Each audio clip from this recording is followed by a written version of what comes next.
Hi, this is Jen Hegna, Director of Information and Learning Technology from Byron Public Schools. And today we are going to tour Kim's classroom. She is a third grade teacher in Cambridge, Asante. And I just want to share a little backdrop of the story. So Kim posted last week sometime photos of her classroom on our Minnesota Voxer group, and then she also shared it on our MN Lead Twitter chat on Sunday nights. And I really wanted to kind of get more, see more of how this all works. And she has her students that are going to help us with the tour. So I'm going to turn it over to Kim. She can introduce her students and herself, and we'll start the tour. By the way, if you have any questions along the way, go ahead and tweet at Jen Hegna. I'm going to also try this question and answer thing on the Hangout today, but I haven't used it, so I don't know if it'll be totally successful, but we'll start from there. Take it away, Kim. Sweet. Well, my name's Kimberly Hurd Horst, and I teach in Cambridge Asante schools. And I've been with Cambridge Asante since 2003, but I've been teaching since 2004. And I have with me today two friends, Miss Neva. Say hello, Neva. Hello. And Mr. Cody. Hello. And they are third grade students in here. We are a self-contained classroom, so they get me all day long, whether you like it or not. Poor children. So they are going to give you a tour of our classroom, and we're going to start at the door and make our way there. So we're going to get up and walk to the door. And I'm going to try to flip the camera here. So let's see. Oh, nope, that's not flipping the camera. Can you still see me? Okay, I'm going to turn it around and walk with them. So come on in. Okay. So what are we seeing, Cody? The first thing that we're doing is the picnic table. And the picnic table is where we use it for small groups. And when we have free time, we can use it or when we're working with Miss Horst. All right, that's awesome. You might need to adjust the webcam a little bit because all we've seen was the top of the picnic table. Okay.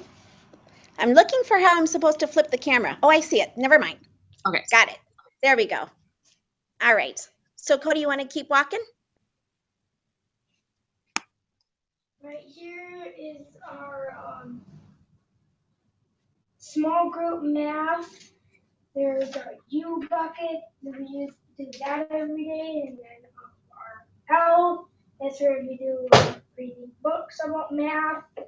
D is with Miss Horst. Then we have I, that's front row, and B is buddy games.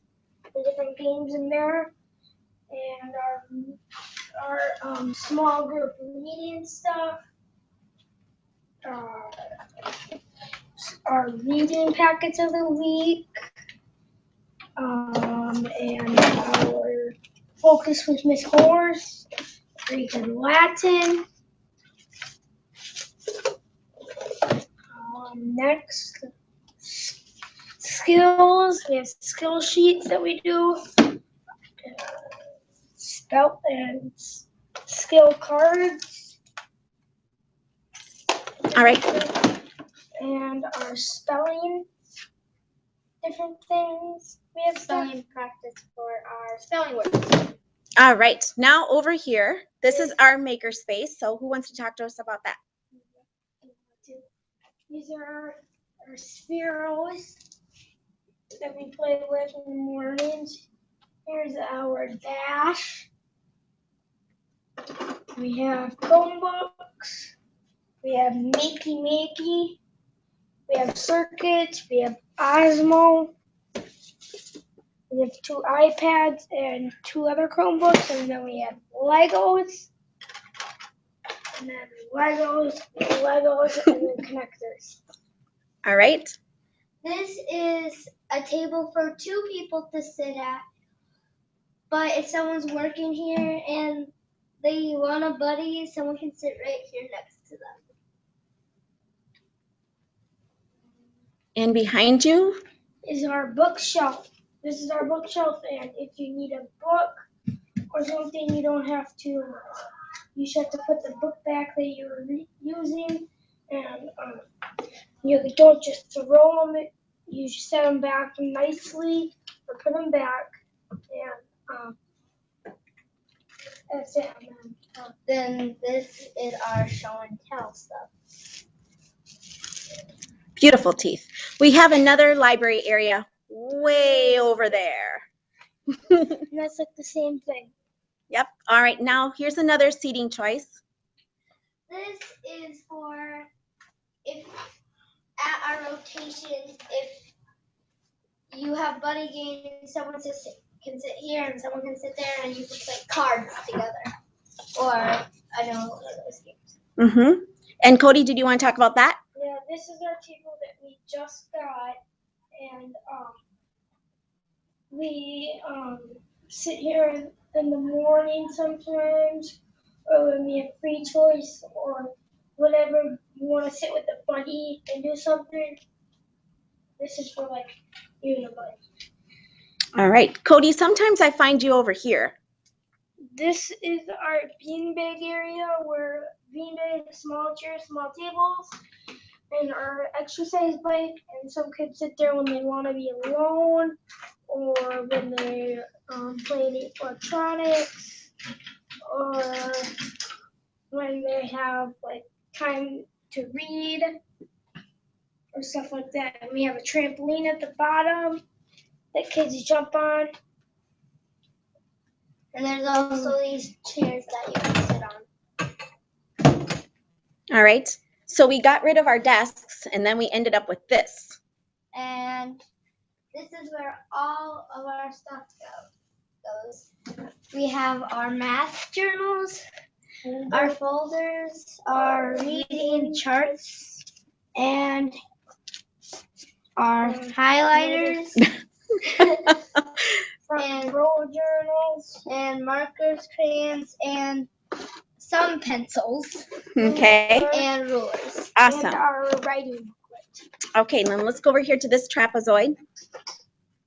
You can do it.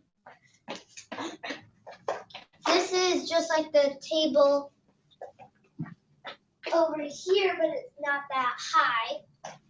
And they have little cushions on them. So, yeah. And then this table can sit 3 people on each bed So we can have 6 people at this table. What do you like to do at that table, Miss Neva? This table, What's that good for? this is good for like coloring, eating snacks. All right. And then this is our whiteboard table. And this is where we can do math. So if we're working here with our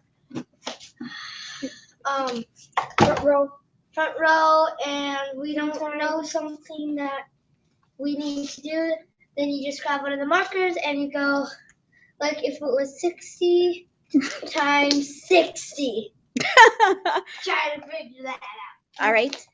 Hey, Neva, do you want to highlight this makerspace area? Or Cody? Yeah, I'll do it quick. This is our non-techy stuff. We have our crayons, Our markers, string, and sometimes scissors, and then tape and Play-Doh, and then our color pencils. Then this is where we do some looms, lots of stuff.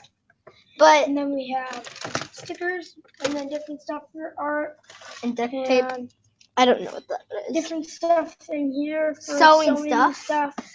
And then finger weaving, Yarn, and then these are to Lincoln build. logs, And all our sometimes different we like to take apart stuff that we bring in, like TVs or stuff like that. toasters. Yeah, we can bring stuff in, and then up here. We have a couple of questions that Okay. that I'd like to have for the kids, and I was actually writing down some questions too. So One of the questions is from Eric Jervis, who I believe is, yeah, he's from Southeast Minnesota here. He says he loves the makerspace. What kind of playing or making are they doing? Is it just for fun, or do they have specific tasks? No, it's just for fun, mostly, and if you have free time to do. When do you usually get makerspace time? In the mornings, or if we have free time during the day. There's about a half an hour every morning for them to play around. And do the makerspace stuff. Awesome. So they have some free choice in what they do, whether they're doing the art. I really like the idea of the techie makerspace and then the art makerspace too. That was really cool. Okay, Yep. We'll let you finish with your tour, and I'm just going to go ahead and mute again, and as questions come up, and we'll save a lot of them to the end too. All right, well, we're almost done. So Awesome. I think we're at the top over here is the makerspace that the school is building. It's being housed in my room for now. I did get a grant to do this, and I'm waiting for the rest of the other supplies to come in. And so it has Legos and Osmo, origami, duct tape challenge stuff, rainbow loom, cardboard challenge stuff, and Play-Doh. And I'm waiting for several other components to arrive. And then we're going to do a checkout system for the school that the kids will be trained in on. So if I'm not in here, they can help all the other teachers check things out as well. So we're looking forward to getting that jump started as soon as possible. Is there anything else, kids, that you wanted to highlight or showcase? Yes. You don't have to sit where you don't have assigned seats. You can just sit wherever you want. How does that working out? Pretty good so far. What are some of the things that you need to take into consideration when you're sitting by somebody? You have to not sit by talk somebody that you might not talk to while you're working. Well, talking to is good, Yeah. but not if you're not learning. If you're not learning and if you're not learning and talking, then you get moved or sent up to Mr. Durham. If you You don't get sent up to Mr. Durham that often. Not that often. Never have I sent anybody to Mr. Durham. No. Almost. All right, anything else about the room, though, guys? Our tree. Oh, wait, no, we forgot these green chairs. And When do you get those green chairs right there? We have 15 We books. have ready. 15 books ready. So that's our 15 book chair. You read 15 books, you get to sit in those beach chairs. And this is our drone that we got. And our Wonder Dash. All right, I think we're ready for questions. I think that's pretty much the end of the story. So do you guys want to come back and join me at the table? All right. Let's see here. There we are. Where am I? Here I am. All right, well, that's so awesome, you guys. I love that classroom. We'll take some questions. I actually wrote down some questions too. So while questions come up, we can definitely ask them.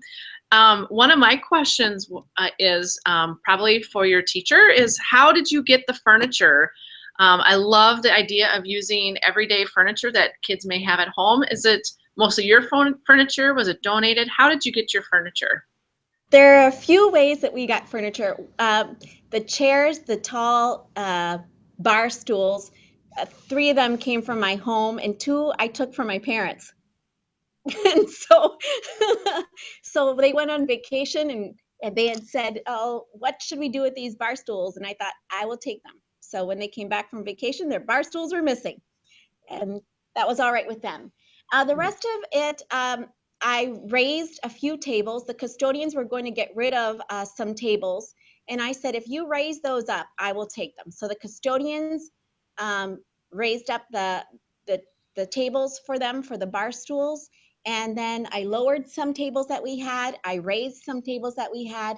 And then I wrote a few grants for donors choose and got our picnic table and our little bistro table. And that was about it. Okay, great. And my other question is for either Neva or Cody. What is your favorite space in your classroom right now? I would say the makerspace. That's a good choice. How about you, Cody? Makerspace, the techie one. The tech one? The techie makerspace with the spheros and the snap circuits. Nice. One of the things that you said was that your school is implementing maker spaces, and that kids will be be responsible to help teachers when they come in or help other kids. Tell me a little bit about that process. That we just got some of that stuff. It's for the whole school. It's for school for all seasons and school and SSAS, like 5th grade, 4th grade, and 3rd grade.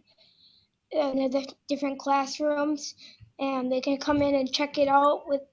And if Miss Horst is gone, like out of the classroom somewhere, we can like tell them to just like return it when they're done, or at the end of the day when Miss Horst is back. Nice. And so you'll have certain people that get trained to help others. Mm-hmm. And I think that builds student leadership, and then that also helps them know what sorts of items that we have. And I think when students help teachers, then the level raising up student voice is important so that there's more ownership in the process, I think. And how did your classroom get to be chosen as the one to house your school's makerspace items? Well, there's a few ways that came about. One is that I wrote a grant, and the district accepted my grant, and we were awarded a certain monetary amount for different items, and half came in, and we're waiting on the other half now. And then we were going to host it in the library, which would be great, except for there's not the space that's solidified, and with such expensive items coming in, we did not feel it was wise to have them just set out all the time. So we wanted some accountability for some of those very high-tech items, because those little bits are not cheap, are they, Cody? No, those things are near $200. Yeah. So no, we're not let that sit out, are we? No way, Jose. So some accountability in that. And then we'd also like to create taking one of our tech labs that we have and dismantling it, and then putting together an innovation room, but we're not at that space yet. Okay. And so you had mentioned Donors Choose. Laura Willis, who was another one from Southeast Minnesota, she just asked, where did you get the grant? So were there any other grants besides Donors Choose that you used to obtain some of your makerspace materials and any other materials, I guess? No, just Donors Choose for the stuff that my students in my classroom use regularly for themselves. But the stuff that the school is going to use, that came from the school's budget, their innovation budget that they had. And so those are the only things. Some parents donate to our non-techie makerspace by bringing in things that we find useful, tubes and tools and things to take apart.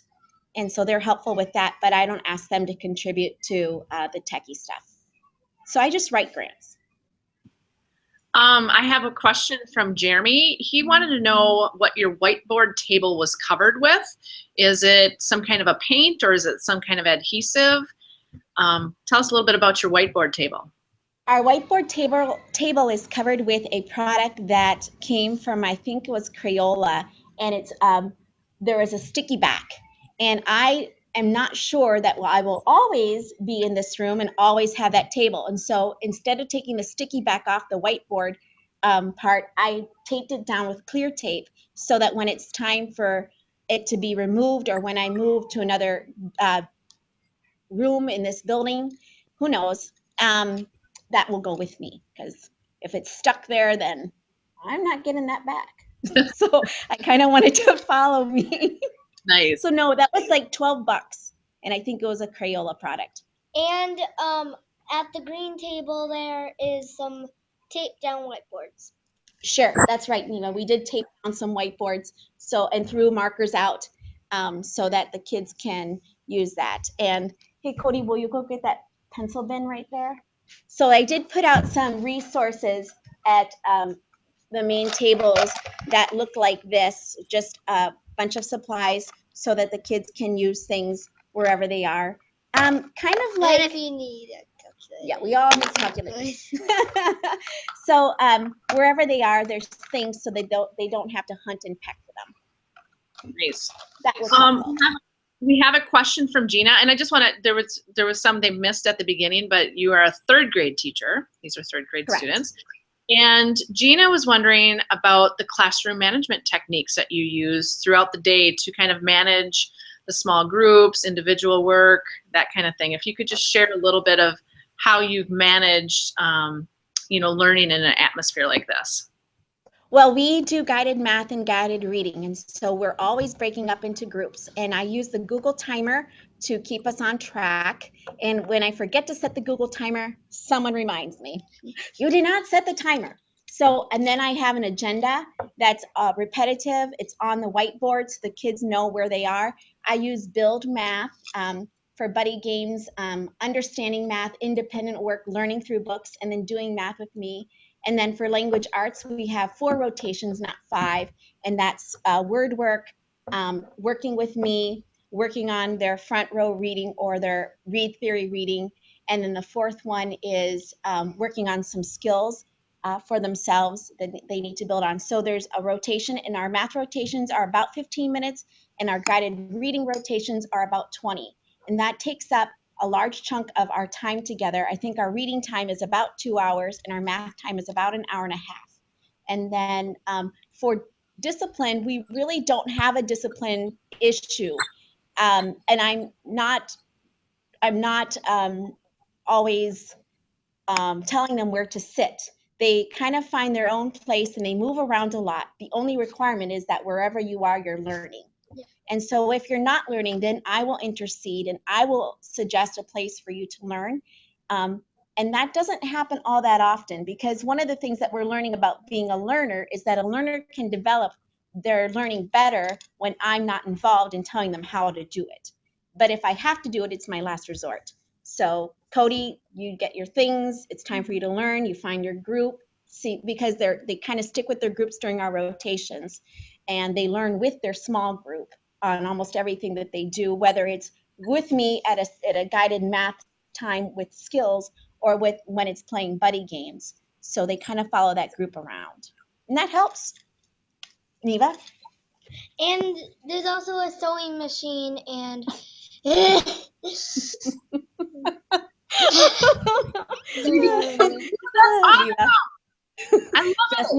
Neva did a huge sewing project.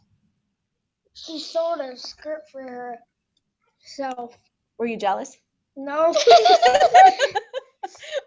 but is that part of, because I also know you're doing Genius Hour, right?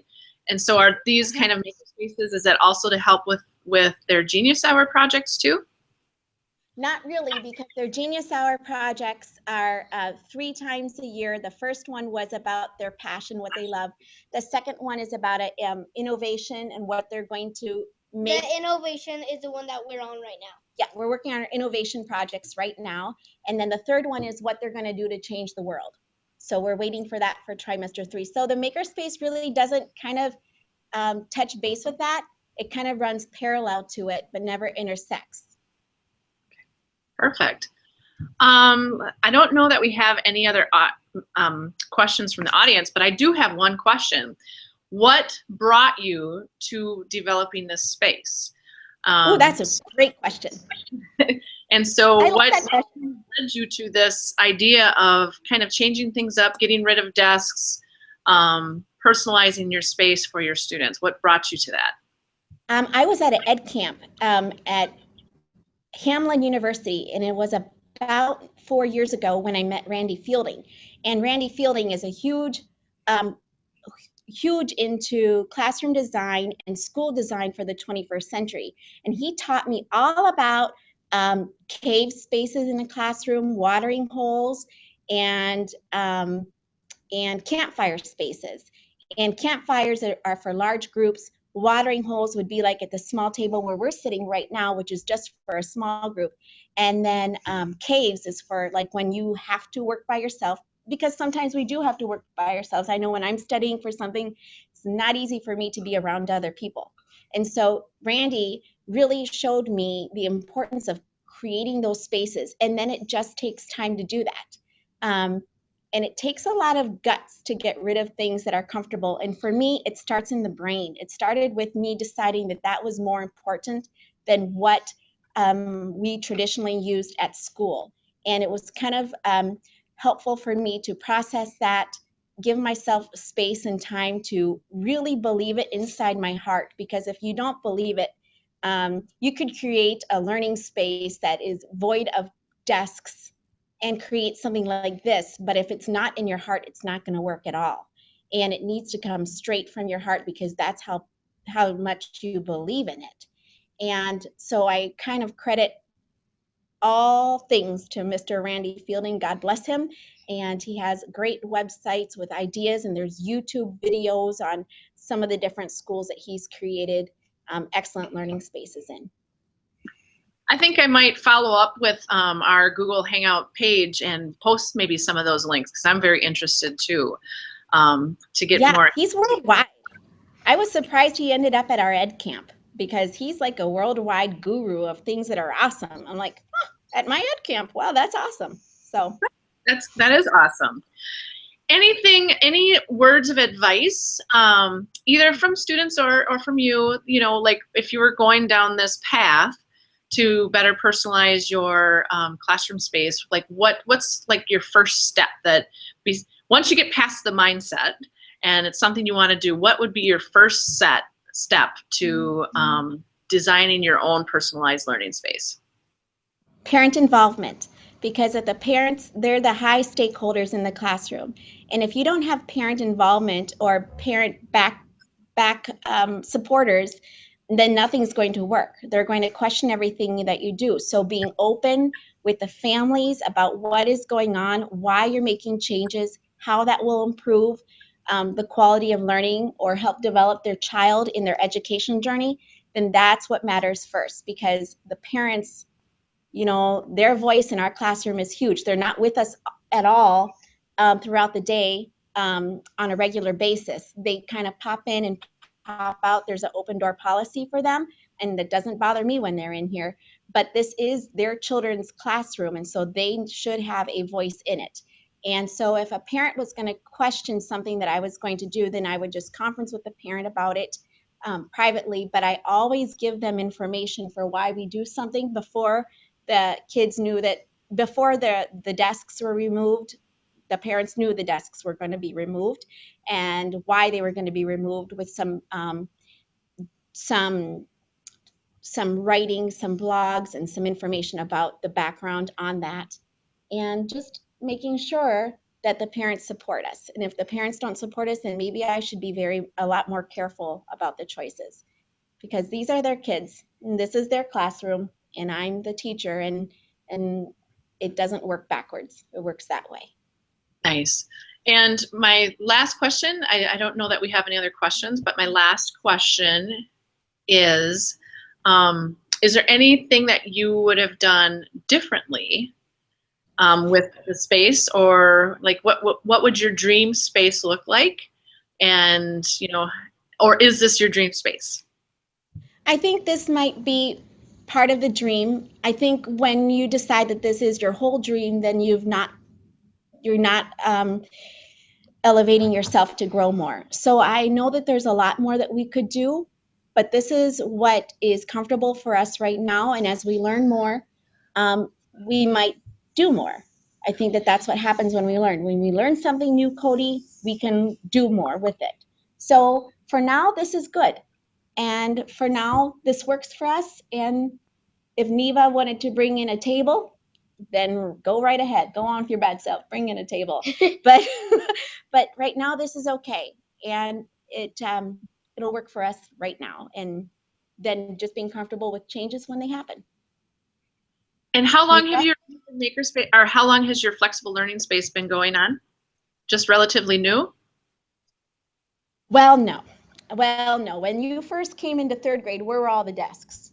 Shoved up against The wall. the wall. I hate desks so badly, but I really wasn't feeling brave enough to not have them in the classroom when the kids came in for the first part of open house and things. I was afraid that parents were going to walk straight out and go straight to Mr. Zibar's office and say, what's going on in there? So it was a slow removal of things. And we talked about it as we went along. This is what's going to happen, and here's our next step. And then this is what's going to happen, and here's our next step. So, and then they didn't have to sit in those desks. They could learn anywhere in the room they wanted because we had a lot of spaces. And now we just made more space by taking out the desk entirely. Nice. Well, I think that's all we have today. This has been so inspiring.